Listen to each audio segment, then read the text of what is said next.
Communicable diseases ਦੇ ਅੰਦਰ ਆਪਾਂ ਪੜਾਂਗੇ ਵੂਫਿੰਗ ਕਫ। ਇਸ ਨੂੰ ਕੀ ਕਿਹਾ ਜਾਂਦਾ ਹੈ ਹੋਰ? ਪ੍ਰੋਟਿਊਸਿਸ। ਠੀਕ ਹੈ। So what is whooping cough? Whooping cough also known as pertussis or the 100-day cough.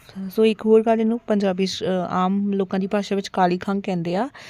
ਕੀ ਕਿਹਾ ਜਾਂਦਾ? ਇਹਦਾ ਦੂਸਰਾ ਨਾਮ ਪ੍ਰੋਟਿਊਸਿਸ ਆ ਅਤੇ ਇਹਨੂੰ 100 ਦਿਨ ਦੀ ਖੰਘ ਵੀ ਕਿਹਾ ਜਾਂਦਾ ਹੈ। ਇਟ ਇਜ਼ ਅ ਹਾਈਲੀ ਕੰਟੇਜੀਅਸ ਮਤਲਬ ਬਹੁਤ ਜਲਦੀ ਫੈਲਦੀ ਆ। ਵੈਕਸੀਨ ਤੋਂ ਬਚਾਅ ਕਰ ਮਤਲਬ ਵੈਕਸੀਨ ਦੇ ਨਾਲ ਆਪਾਂ ਇਹਦਾ ਬਚਾਅ ਕਰ ਸਕਦੇ ਹਾਂ। ਬੈਕਟੀਰੀਅਲ ਡਿਸੀਜ਼ ਆ ਮਤਲਬ ਬੈਕਟੀਰੀਆ ਤੋਂ ਹੋਣ ਵਾਲੀ ਡਿਸੀਜ਼ ਆ। Initial symptoms are usually similar to those of the common cold with a runny nose, fever and mild cough. ਜਿਹੜੇ ਇਨੀਸ਼ੀਅਲ ਸਿੰਪਟਮਸ ਹੁੰਦੇ ਆ ਉਹ ਬਹੁਤ ਜ਼ਿਆਦਾ ਸਿਮਿਲਰ ਹੁੰਦੇ ਆ ਕੋਮਨ ਕੋਲਡ ਦੇ, ਜਿਵੇਂ ਕਿ ਰਨੀ ਨੋਜ਼, ਫੀਵਰ ਅਤੇ mild cough. But these are followed by 2 or 3 months of severe coughing fits।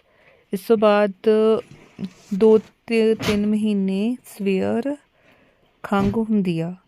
Following a fit of cuffing, ਜਦੋਂ ਖੰਘ ਦਾ ਦੌਰਾ ਆਉਂਦਾ ਹੈ ਅਤੇ ਇੱਕ ਆਵਾਜ਼ ਆਉਂਦੀ ਆ ਜਿਹੜੀ ਬੜੀ ਹਾਈ ਪਿਚਡ ਹੁੰਦੀ ਆ, ਔਰ ਜਦੋਂ ਪਰਸਨ ਜਿਹੜਾ ਵਾ ਸਾਹ ਲੈਂਦਾ ਅਤੇ ਜਿਹੜੀ the violent coughing may last for 10 or more weeks। ਅਤੇ ਇਹ ਵਾਇਲੈਂਟ ਜਿਹੜੀ ਕਫ ਆ 10 ਤੋਂ ਜ਼ਿਆਦਾ ਦਿਨ ਤੱਕ ਰਹਿ ਸਕਦੀ ਆ। ਸੋ ਇਸ ਨੂੰ ਕੀ ਕਿਹਾ ਜਾਂਦਾ ਵਾ? 100-day ਕਫ ਵੀ ਕਿਹਾ ਜਾਂਦਾ, 100 ਦਿਨ ਦੀ ਖੰਘ ਵੀ ਕਿਹਾ ਜਾਂਦਾ ਵਾ। The cough may be so hard at it causes vomiting, rib fractures and fatigue. Cough ਇੰਨੀ ਜ਼ਿਆਦਾ ਹਾਰਡ ਹੁੰਦੀ ਹੈ ਕਿ ਇਹ ਉਲਟੀਆਂ, ਰਿਫਰੈਕਚਰਸ ਅਤੇ ਫਟੀਗ ਮਤਲਬ ਥਕਾਵਟ ਕਰ ਦਿੰਦੀ ਆ। ਸੋ ਫੋਟੋਗ੍ਰਾਫਸ ਆ। ਸੋ ਹੇਅਰ ਯੂ ਕੈਨ ਸੀ ਦ ਰਿਟਰੈਕਸ਼ਨਸ, ਮਤਲਬ ਜਦੋਂ ਬੱਚਾ ਖੰਘ ਰਿਹਾ ਅਤੇ ਉਹਦੇ ਦੇਖੋ ਰਿਬ ਦੀ ਕਿਤੇ ਰਿਟਰੈਕਸ਼ਨਸ ਹੋ ਰਹੀਆਂ। ਸੋ ਸਵੇਅਰ ਕਫ ਹੁੰਦੀ ਆ। ਸੋ ਨਾ what is the incubation period? So time between exposure and development of symptoms is on average 7 to 14 days। So 6 to 20 days ਵੀ ਰੇਂਜ ਰਹਿੰਦੀ ਆ ਅਤੇ ਰੇਅਰਲੀ ਕਿੰਨੀ ਹੁੰਦੀ ਆ? 42 days। ਸੋ 7 ਤੋਂ 14 ਦਿਨਾਂ ਦੇ ਵਿੱਚ ਮਤਲਬ ਇਨਫੈਕਸ਼ਨ ਸਿੰਪਟਮਸ ਜਿਹੜੇ ਆਉਣੇ ਸ਼ੁਰੂ ਹੋ ਜਾਂਦੇ ਆ। Now, what are the symptoms of pertussis or whooping cough? So here it is written. Firstly, we can see that runny nose, nasal congestion है, then there's vomiting। So vomiting ਕਦੋਂ ਹੁੰਦੀ ਹੈ? ਜਦੋਂ ਉਹਨੂੰ ਫਿਟ ਆਉਂਦੇ ਆ, ਬੜੀ ਜ਼ੋਰ ਦੀ ਖੰਘਦਾ ਵਾ ਅਤੇ ਇੱਕਦਮ ਉਹਨੂੰ ਮਤਲਬ ਇੰਨੀ ਉਹ ਮਤਲਬ ਹਾਰਸ਼ਲੀ ਉਹਨੂੰ ਖੰਘ ਆ ਰਹੀ ਹੁੰਦੀ ਆ ਕਿ ਉਹਦੀ ਉਲਟੀ ਵੀ ਆ ਜਾਂਦੀ ਹੈ ਨਾਲ ਉਹਨੂੰ। ਵਾਟਰੀ ਰੈਡ ਆਈਜ਼ ਹੁੰਦੀ ਆ। ਮਾਈਲਡ ਫੀਵਰ, ਉਹ ਫੀਵਰ ਤਾਂ ਮਤਲਬ ਕੋਈ ਵੀ ਬੈਕਟੀਰੀਅਲ ਡਿਸੀਜ਼ ਆ ਉਹਦੇ 'ਚ ਹੋਏਗਾ ਹੀ ਹੋਏਗਾ। And next is violent cough fits. So fits ਜਿਹੜੇ ਆ ਬਹੁਤ ਜ਼ਿਆਦਾ ਵਾਇਲੈਂਟ ਹੁੰਦੇ ਆ। ਸੋ ਸਿੰਪਟਮਸ ਆਪਾਂ ਹੋਰ ਡਿਸਕਸ ਕਰ ਲੈਂਦੇ ਹਾਂ। Symptoms of pertussis usually start within 5 to 10 days after you are expose. So incubation period 7 to 14 days ਵੀ ਹੋ ਸਕਦਾ ਨਾ, 5 to 10 days ਦੇ ਵਿੱਚ ਵੀ ਹੋ ਜਾਂਦੇ ਆ, ਜਿਹੜੇ ਆ ਸਟਾਰਟ ਹੋ ਜਾਂਦੇ ਆ। ਠੀਕ ਹੈ। So it can vary 7 to 10 days ਔਰ ਮਤਲਬ ਕਈਆਂ ਦਾ ਜ਼ਿਆਦਾ ਵੀ ਹੁੰਦਾ। But sometime you may not get symptoms until up to 3 weeks later. So ਕਈ ਵਾਰ ਸਿੰਪਟਮਸ ਜਿਹੜੇ ਆ ਇਨਫੈਕਸ਼ਨ ਹੋ ਚੁੱਕੀ ਹੁੰਦੀ ਆ ਬਟ ਸਿੰਪਟਮਸ ਨਹੀਂ ਆਉਂਦੇ, 3 weeks ਜਿਹੜੇ ਆ ਬਾਅਦ ਆਉਂਦੇ ਆ। Whooping cough usually start with cold like symptoms. ਜਿਹੜੀ ਆ ਸਟਾਰਟ ਕਿੱਦਾਂ ਹੁੰਦੀ ਹੈ? ਨੋਰਮਲੀ ਜਿੱਦਾਂ ਇੱਕ ਕੋਲਡ ਦੇ ਸਿੰਪਟਮ ਹੁੰਦੇ, ਨੋਰਮਲ ਕੋਲਡ ਜਿੱਦਾਂ ਹੁੰਦਾ ਉਹਨੂੰ, ਇਹ ਕਦੋਂ ਤੱਕ? 1 ਤੋਂ 2 week ਤੱਕ ਇਹ ਲਾਸਟ ਕਰ ਸਕਦੇ। ਜਿੱਦਾਂ ਰਨੀ ਨੋਜ਼ ਜਿਹੜਾ ਆਪਾਂ ਪਿੱਛੇ ਡਿਸਕਸ ਕੀਤੇ, mild fever, mild occasional cough. So the early symptoms in babies can be different. So babies ਦੇ ਵਿੱਚ ਜਿਹੜੇ ਆ ਅਰਲੀ ਸਿੰਪਟਮਸ ਉਹ ਡਿਫਰੈਂਟ ਹੁੰਦੇ ਆ। They may be only cough a little bit or they may not cough at all. ਉਹ ਥੋੜ੍ਹਾ ਮਤਲਬ ਖੰਘ ਵੀ ਆ ਜਾਂਦੀ ਹੈ ਅਤੇ ਕਈ ਵਾਰ ਉਹਨਾਂ ਨੂੰ ਬਿਲਕੁਲ ਨਹੀਂ ਆਉਂਦੀ। Babies may have apnoea which means that there is pause in breathing. So apnoea ਮਤਲਬ ਉਹਨਾਂ ਨੂੰ ਸਾਹ ਲੈਣ 'ਚ ਵੀ ਮਤਲਬ ਦਿੱਕਤ ਆਉਂਦੀ ਆ। ਵਿੱਚ ਮਤਲਬ there is a pause in breathing. They may start to turn blue. ਉਹ ਮਤਲਬ ਨੀਲੇ ਪੈਣੇ ਸ਼ੁਰੂ ਹੋ ਜਾਂਦੇ ਆ due to the lack of oxygen. If this happen get medical care. ਫਿਰ ਜੇ ਇਹ ਹੁੰਦਾ ਤਾਂ ਆਪਾਂ ਐਡਵਾਈਸ ਕਰਨਾ ਉਹਨਾਂ ਨੂੰ ਕਿ ਜਲਦੀ ਤੋਂ ਜਲਦੀ ਮੈਡੀਕਲ ਕੇਅਰ ਲੈਣ। ਠੀਕ ਹੈ। As a community health nurse. As whooping cough get worse symptom may include. ਜਦੋਂ ਵੂਫਿੰਗ ਕਫ ਜਿਹੜੀ ਬਹੁਤ ਵਰਸ ਹੋ ਜਾਂਦੀ ਆ ਫਿਰ ਕੀ ਆ? ਫਿਟਸ ਜਿਹੜੇ ਆਉਣੇ ਸ਼ੁਰੂ ਹੋ ਜਾਂਦੇ ਆ। ਰੈਪਿਡ ਕਫ ਦੇ ਨਾਲ ਜਿਹੜਾ ਵੂਫ ਸਾਊਂਡ ਆਏਗਾ, ਵੋਮਿਟਿੰਗ ਵੀ ਹੋ ਜਾਊਗੀ, ਮਤਲਬ ਇੰਨੀ ਜ਼ਿਆਦਾ ਖਤਰਨਾਕ ਖੰਘ ਆਏਗੀ, ਵਾਇਲੈਂਟ ਆਏਗੀ ਕਿ ਬੰਦੇ ਦੀ ਮਤਲਬ ਉਲਟੀ ਵੀ ਨਾਲ ਆ ਜਾਂਦੀ ਹੈ। ਐਗਜ਼ੌਸ਼ਨ ਹੁੰਦੀ ਆ ਜਦੋਂ ਕਫਿੰਗ ਫਿਟਸ ਹੁੰਦੇ ਆ। ਜਿਹੜੇ ਕਫਿੰਗ ਫਿਟਸ ਆ ਉਹ ਇੰਨੇ ਵਰਸ ਹੋ ਜਾਂਦੇ ਆ ਅਤੇ ਸਟਾਰਟ मतलब बहुत जल्दी जल्दी होनी शुरू हो जाते हैं तो ज़्यादा कदों होंदे आ एट नाइट 10 to 10 वीक्स तक हो सकते हैं ठीक है। सो रिकवरी जी हौली हौली होनी शुरू हो जाती है काफ माइल्ड होनी शुरू हो जाती है दैन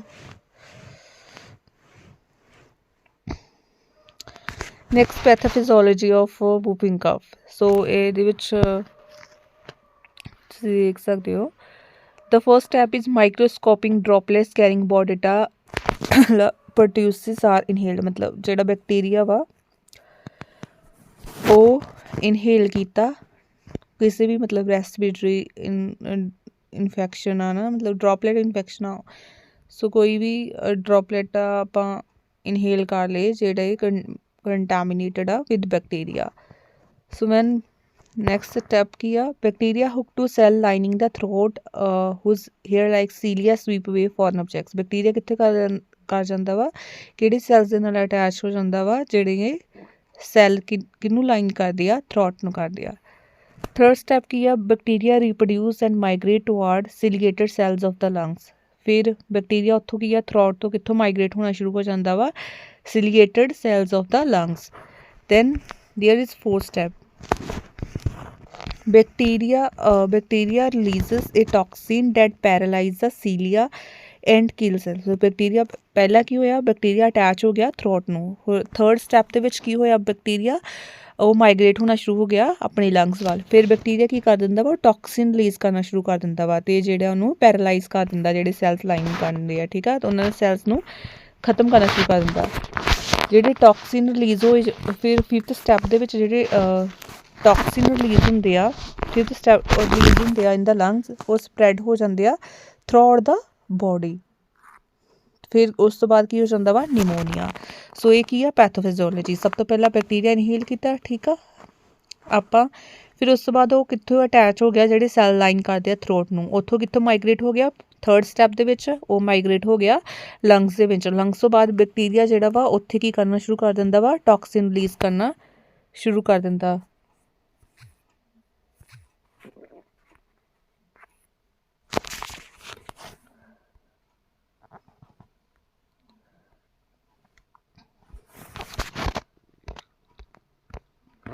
सो उत्थे की है टॉक्सिन रिलीज करना शुरू कर दिंदा वा तो उस तो बाद जेह्ड़ा वा बैक्टीरिया निमोनिया हो जाता ठीक है।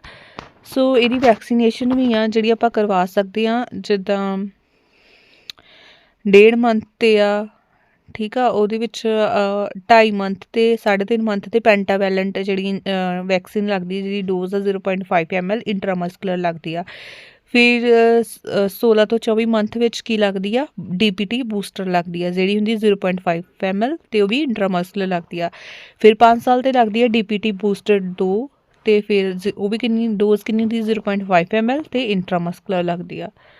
ਸੋ ਇਹਦਾ ਟ੍ਰੀਟਮੈਂਟ ਕੀ ਆ ਦਾ ਐਂਟੀਬਾਇਓਟਿਕਸ ਓਬਵੀਅਸਲੀ ਬੈਕਟੀਰੀਅਲ ਇਨਫੈਕਸ਼ਨ ਆ ਤਾਂ ਆਪਾਂ ਕੀ ਦੇਵਾਂਗੇ ਐਂਟੀਬਾਇਓਟਿਕਸ ਦੇ ਸਕਦੇ ਦਰਿਦਰੋਮਾਈਸਿਨ